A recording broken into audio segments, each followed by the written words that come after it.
बच्चों पर पेरेंट्स की एफर्ट के बारे में एक रशियन साइकोलॉजिस्ट विगॉट्स्की ने एक सिंपल सी एग्जांपल दी है कि अगर एक फैमिली में ट्विन्स हैं और पेरेंट्स एक बच्चे पर बहुत एफर्ट करते हैं, जैसे उसे बोलना सिखाते हैं, चलना सिखाते हैं, और दूसरे बच्चे पर एफर्ट नहीं करते, तो पहला बच्चा जल्दी चलना सीखेगा, जल्दी बोलना सीखेगा। अगरचे ये दोनों चीज़ें दूसरा बच्चा भी सीख लेगा, लेकिन उसे ज़्यादा टाइम लगेगा और इस दौरान में दूसरा बच्चा और नई चीज़ें सीख चुका होगा।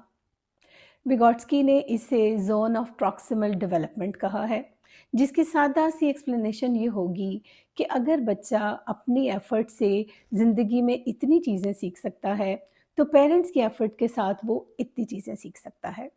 सो अगर आप बच्चों पर एफ़र्ट करेंगे, तो आपके बच्चे ज़िंदगी में आगे बढ़ेंगे। सो ये अब आपकी चॉइस है कि आप अपने बच्चों को ज़िंदगी में कहाँ देखना चाहते हैं।